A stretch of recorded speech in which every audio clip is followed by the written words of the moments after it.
Sábado Verde, radio y podcast, en la radio pública de la ciudad de Buenos Aires.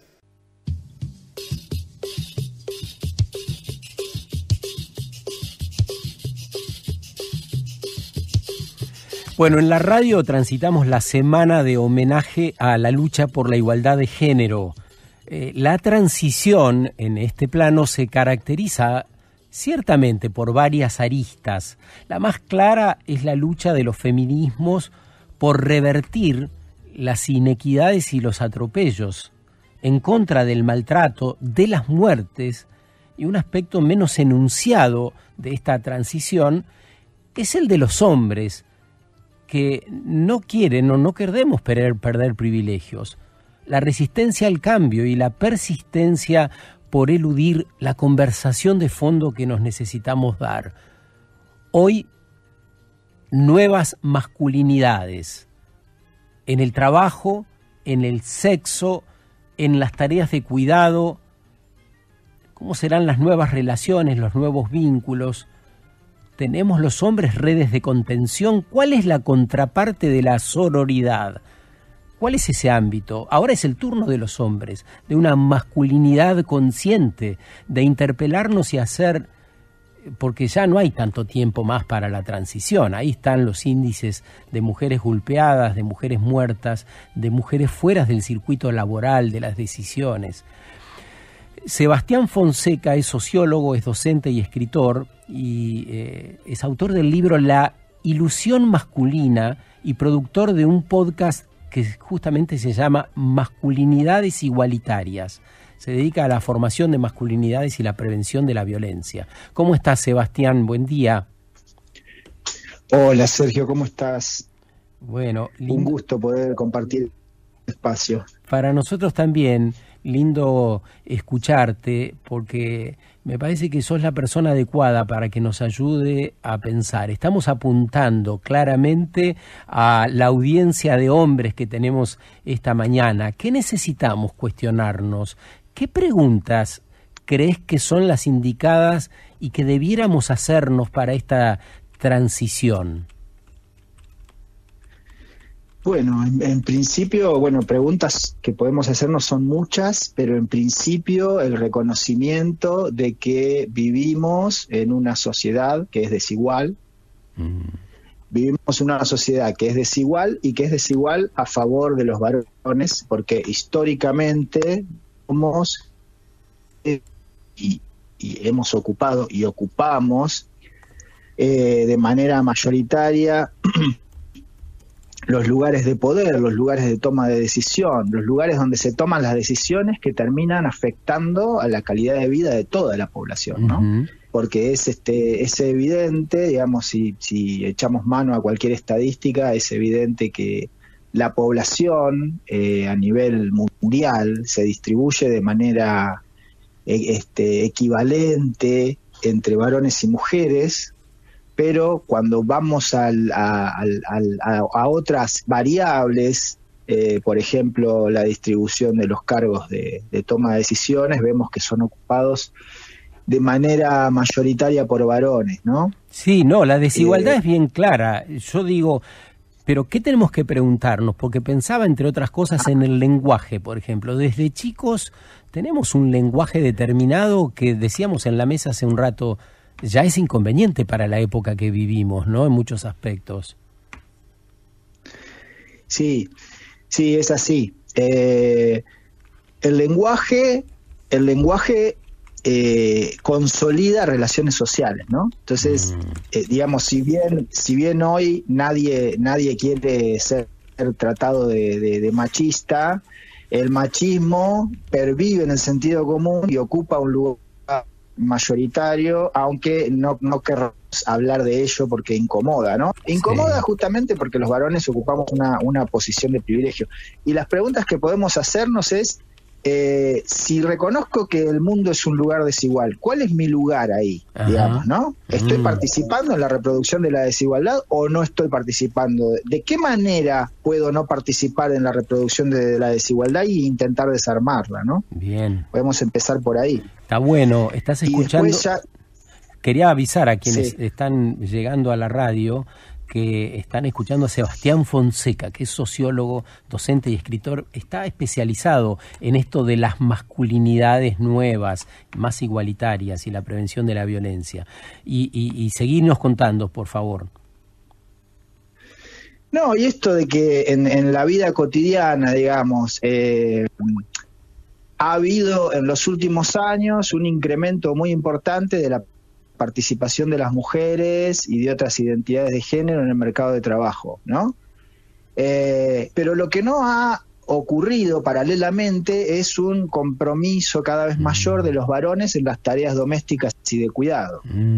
Los varones seguimos utilizando nuestro tiempo libre para el ocio o para lo que nos plazca, ¿no?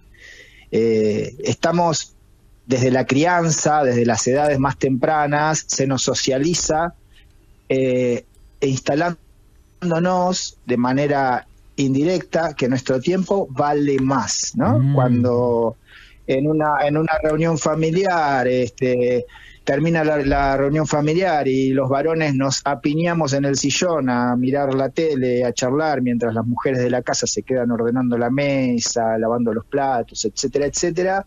Eso es una manera desde la crianza de indicarnos que nuestro tiempo vale más, que cuando tenemos un tiempo libre lo usemos para lo que se nos antoje, porque nuestro rol es el de proveedor, el de trabajar, el de producir, el de ocupar el ámbito público y traer el sustento al espacio privado, ¿no?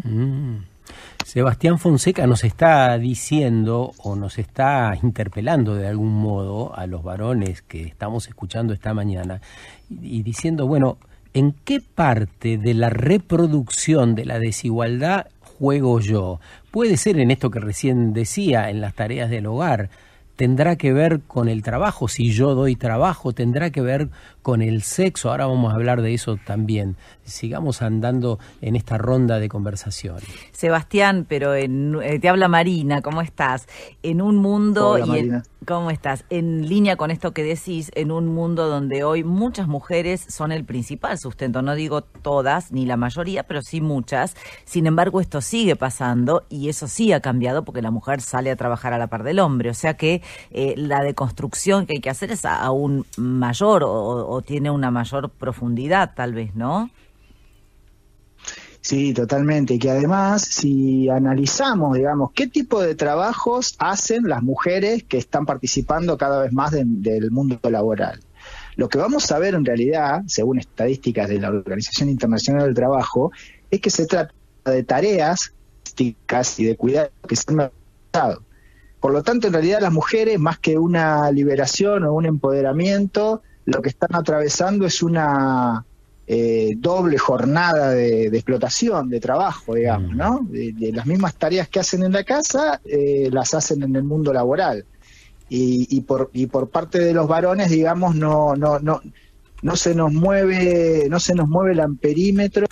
Y también hay un tema, Sebastián, que tiene que ver con la energía femenina, la necesidad de conectar con esa energía femenina, porque, a fin de cuentas, nos estamos perdiendo. Vos aludías a esa división que hago, a esa estadística, la mitad de hombres y la mitad de mujeres.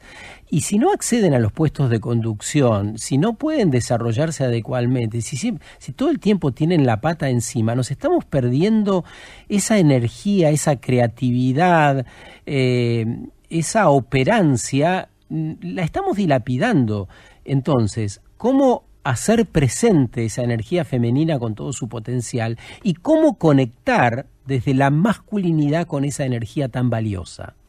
Sí, totalmente, digamos, hay estudios de empresas que han visto que sus equipos de trabajo, cuanto más diversos son, más productivos se vuelven, ¿no? Porque cuando predomina, digamos, una mirada de tipo machista o de masculinidad clásica o tradicional en un equipo de trabajo, hay voces que se acallan o que no se valorizan como deberían valorizarse. Por lo tanto, los equipos de trabajo entran en una dinámica que podría decirse improductiva y que también termina afectando la relación con los objetivos de las propias organizaciones y con la relación con el público en general, ¿no? Porque la sociedad está cambiando gradualmente casi imperceptiblemente, pero está cambiando, y tenemos que alentar y promocionar otra manera de relacionarnos, ¿no? Y los varones darnos cuenta de que, digamos, nuestro modo de ser que experimentamos como algo, una cuestión individual, en realidad responde a un modelo cultural que está asociado a un modelo económico, a un modelo político, que a su vez esto tiene relación con cómo nos relacionamos como sociedad con la naturaleza, ¿no? Tenemos una lógica de trato hacia la naturaleza que responde a una estructura machista de pensamiento, ¿no? Esto de que la naturaleza es algo disponible, algo sobre lo que podemos tomar lo que se nos antoje, ¿no? La lógica extractivista tiene que ver con una lógica patriarcal, si nos ponemos a analizarlo. ¿Y en qué instancias un hombre puede cuestionarse? ¿Cuáles son esos espacios donde un hombre puede hacerse preguntas sin ser bardeado? Bueno, primero prestando atención a cómo cada cual percibe su vida, su entorno inmediato en el espacio doméstico, empezar a preguntarse, por ejemplo, bueno, ¿cuánto sé acerca de mi núcleo familiar? ¿Cuánto sé de su bienestar? De cómo sostener ese bienestar, cómo mejorarlo, ¿no? Ir más allá de la idea de yo cumplo mi papel, proveo, ¿no? Hago mi trabajo, gano tanto, aporto tanto, mantengo a este núcleo familiar, digamos. Preguntarme, por ejemplo, ¿qué vacunas? ¿Sé qué vacunas tienen mis peques?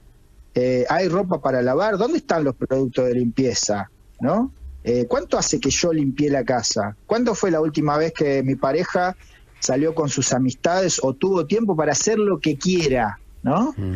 Este tipo, empezar a tener presente una doble agenda en la cabeza, la laboral, que es la que ya tenemos, y la que tiene que ver con la dinámica familiar. Empezar a pensarnos no como colaboradores, sino como partícipes necesarios del funcionamiento de la dinámica familiar, ¿no? Y en el ámbito de trabajo también pensarnos a ver cómo nos relacionamos con las demás personas.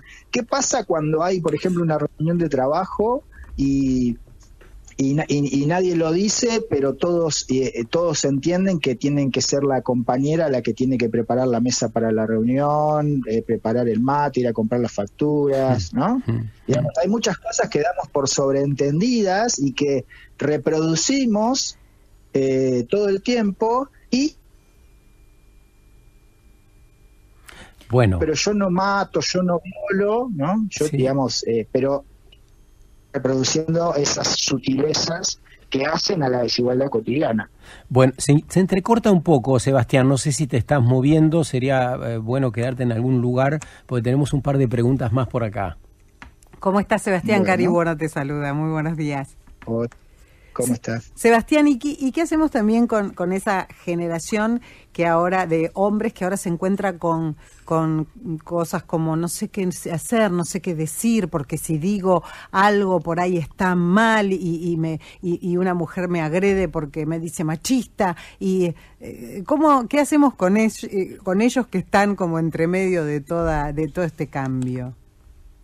Sí, claro, bueno, el desafío comunicacional, por lo menos desde mi parte, desde mi participación, es justamente ese, digamos, de qué manera interpelar a aquellos varones que, digamos, no están contentos con participar de la reproducción de la desigualdad, pero tampoco se sienten interpelados por los feminismos, ¿no? Como que están con un pie en cada lado y están ahí medio como en una nebulosa. Y se me ocurre que primero que la incomodidad y la victimización son la primera reacción de alguien que se siente interpelado y se siente incómodo con esa interpelación. Entonces, me parece un buen síntoma, y de lo que se trata es de que esa incomodidad, en lugar de desentenderse y seguir en la misma, aceptar esa incomodidad y entenderla como algo productivo, como parte de una llamada de atención para un aprendizaje, exacto, Sergio, hacia un aprendizaje. Y ahí me parece que tendríamos que tener más dispositivos, más espacios para que esos varones puedan participar, puedan acercarse con sus inquietudes, sin sentirse menospreciados por la mirada de otros varones, o sin sentir que se exponen demasiado, digamos, ¿no? ¿Y qué les dirías a quienes se llenan de excusas? Mirá, yo debo haber escuchado 10 veces este cuento entre parientes y amigos. Fui al colectivo, le quise ceder el lugar a una mujer para que pase primero y me dijo, salí de acá, digamos. Claro. Estoy seguro que eso es un bolazo. Pasa todo el tiempo. Pasa todo el tiempo eso. Son los que se llenan de excusas. ¿Qué para ellos? Y bueno, tampoco es que tengo todas las recetas, ¿no? Pero digamos, más que la invitación a porque ocurre que, digamos, bueno, quizá es medio naif lo que voy a decir, pero yo creo que la mayoría de las personas que se comportan de esa manera no lo hacen por una maldad intrínseca, sino obvio, por un desconocimiento. Claro. Están desconcertados en serio. Es desconocimiento. Claro. Y se me ocurre que ahí, porque tampoco podemos privatizar la responsabilidad, ¿no? Decir, bueno, depende de cada cual cambiar el mundo. No, en realidad necesitamos un Estado aún más comprometido y más presente, medios de comunicación que, como bien están haciendo ustedes, traten la temática, hablen de estas cosas, campañas de concientización, porque fíjense que, por ejemplo, las campañas en general que tienen que ver con prevención, con la salud sexual y reproductiva, en general el dispositivo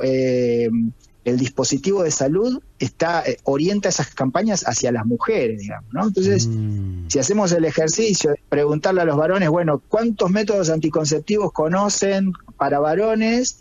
Posiblemente nombren unos pocos, porque hay pocos, porque la ciencia también se ha dedicado en su desarrollo, tiene un sesgo de género, ¿no? Entonces, este tipo de cosas, empezar a generar más programas, más espacios, más líneas, más políticas que tengan que ver con interpelar a los varones desde otra perspectiva, no desde cosificando a las mujeres, investigando a la víctima cuando hay un caso de abuso, y este tipo de cuestiones, ¿no? Como ustedes saben, hace poco tiempo hubo un caso de abuso de parte de un jugador famoso de Boca, creo, y la primera medida que se ordenó fue la pericia psiquiátrica sobre la víctima. Entonces, ahí tenemos un grave problema, digamos, ¿no? Porque si el varón sigue ocupando espacios de poder más allá de su voluntad, porque hay una suerte de corporativismo que lo sostiene, porque socialmente está así aceptado, y que son ideas aparte que nos habitan hace más de 500 años, ¿no? Porque esto del binarismo sexista viene en combo con la idea de raza, ¿no? Que digamos, que sirvió, digamos, de sustento, de plafón ideológico para implantar un sistema económico, político, social. Es un sistema de dominación, ¿no? Perdóname, Sebastián. Pero bueno, ahí ya nos vamos para abrimos otras ventanas. Sí. Perdóname, Sebastián, que quería acotar una cosita, justamente en este caso que vos nombraste, de este jugador de Boca que está acusado de acoso o de violación. Sí. El 8M estaba sosteniendo una bandera con todo el equipo de Boca a favor de las mujeres. Fue terrible. Claro. O sea, mirá como, la gravedad, ¿no? De que no se parece una provocación, es ignorancia, no. Perdón. Eso es el famoso pinkwashing, ¿no? Que eso tiene que ver con cómo funcionan las instituciones, que muchas veces para determinadas efemérides hacen alguna campaña como para intentar mostrarse friendly, mostrarse amigable la institución, y ahí, bueno, se generan estas contradicciones, ¿no? Claro. Exacto. Sebastián, yo creo que las redes de apoyo son un importante generador de cambio. Las mujeres tenemos nuestras redes de apoyo, sin embargo a los hombres les cuesta, y esto salió mucho en una encuesta que hicimos en la semana, les cuesta encontrar esta red entre hombres y poder hablar de estas cosas entre ellos, lo cual también, ¿qué opinión tenés con esto? Y eso está muy relacionado con la crianza, con cómo, digamos, nos hemos acostumbrado, hemos recibido una formación emocional diferencial según el género, ¿no? A los varones en la crianza se nos habilita la manifestación de algunas emociones y otras no, y eso después termina resultando en que cuando somos varones adultos, cuando somos grandes, nos juntamos a hablar con otros varones y hablamos de lo que vamos a hacer, de lo que hicimos, con quién estuvimos, con quién no estuvimos, con quién nos gustaría estar, de nuestros éxitos, pero no hablamos de lo que nos pasa, de lo que sentimos, de nuestro mundo interno, emocional, no, salvo que estemos con un amigo de mucha confianza, no solemos hablar de eso. Sin embargo, las mujeres se permiten otra apertura emocional a la hora de sentarse a charlar con otras mujeres, ¿no? Y me parece que eso marca este temor, esta cuestión de exponerse, la falta de espacios, pero también la falta de animarse, porque no es que no estén interesados los varones en dar estas discusiones, sino que quizás no se animan. Entonces está bueno cuando se generan espacios, por ejemplo, que ahora están aflorando, cada vez hay más, espacios de paternidades, por ejemplo, ¿no? Grupos de varones que se juntan a hablar de paternidad. Que es una manera de hablar de estas cuestiones, pero la convocatoria se hace desde otro ítem, ¿no? Entonces, bueno, me parece que tiene que ver esta resistencia de los varones, tiene que ver con cómo hemos sido socializados, con esto de no mostrar debilidad, con esto de tratar de bancárnosla y arreglarnos solo, sí, encontrar la solución en soledad, ¿no? Hablando de lo que viene, de lo aprendido, ¿qué dirías sobre la seducción y sobre el sexo? Marina, lo decías más temprano, ya a mí me seducen otras cosas. Ahí hay un plano interesante para trabajar, ¿no? Sí, hay un plano interesante porque la ESI que recibimos los varones en general es la pornografía, ¿no? Claro, la educación sexual que recibimos los varones es la pornografía. O sea que no hubo educación, ocupó la pornografía el lugar de la educación formal, digamos, o de los papás. Sí, estamos hablando en términos de lo general, ¿no? Lo mayoritario, digamos. Los varones entendemos las relaciones sexuales como algo unilateral, como que lo que importa es que obtener el placer propio, y no importa, digamos, no hay una dialéctica del placer, no hay un intercambio, ¿no? Hay como una mirada o una perspectiva que, como dice Lucho Fabri, que es un gran referente en estas temáticas, los varones tenemos un concepto extractivista de las mujeres, de los cuerpos de las mujeres, ¿no? De los cuerpos de las mujeres, de los tiempos de las mujeres. Es como que tratamos siempre, en todo momento, hay como una lógica intrínseca en los varones de obtener lo máximo a cambio de lo mínimo, ¿no? Esto de no comprometernos emocionalmente, esta idea de la división entre la esposa y la amante, la división entre el sexo y el amor, ¿no? Son construcciones históricas, son, digamos, ideas, creencias profundas con las que nos criamos y con las que aprendemos a convivir y que son muy difíciles de trabajar y de cambiar porque hay que reconocerlas primero, ¿no? ¿Y la masculinidad tóxica, de qué se trata eso? Bueno, la masculinidad tóxica es como un neologismo para señalar la masculinidad tradicional o mayoritaria, ¿no?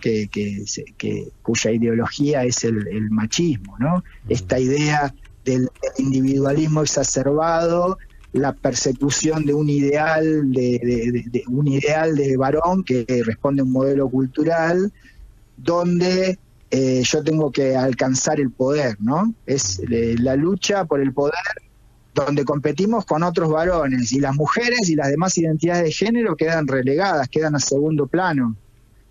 Nos vamos a relacionar con esas personas en base a si nos sirven o no para nuestros objetivos de alcanzar el poder. El tema es que este modelo de búsqueda del poder, que habilita el uso de las violencias y naturaliza en el sentido común el uso de las violencias por parte de los varones, es un sistema que no tiene punto de llegada, que no tiene realización, porque el ideal de varón, como todo modelo cultural, es inalcanzable. Y en algún momento cada varón toma conciencia de que eso es inalcanzable, pero lo experimenta como un fracaso individual. No puede hacer una lectura de que se trata de algo general, algo estructural, algo sistemático, y por perseguir un modelo termina afectando su propia salud mental incluso, ¿no? Porque experimenta frustración, porque experimenta angustia, porque experimenta tristeza, y esas emociones negativas a su vez se transforman en pequeñas violencias contra sí mismo, contra las demás personas. Es interesante para ya la conclusión de esta conversación, porque cuando nos empecinamos en sostener modelos insostenibles en el campo que sea, nos enfermamos, nos hace mal, le hace mal a la sociedad donde vivimos. Esto es lo que nos termina de decir Sebastián Fonseca, sociólogo, docente y escritor, hablando esta mañana sobre la nueva masculinidad, la masculinidad deseable para vivir en sociedades más armónicas y justas. Un gran abrazo, Sebastián, gracias por el aporte de esta mañana, nos ayudás a pensar y por todo lo que haces a través de tu propósito y el trabajo. Gracias a ustedes por el espacio. Un gran abrazo.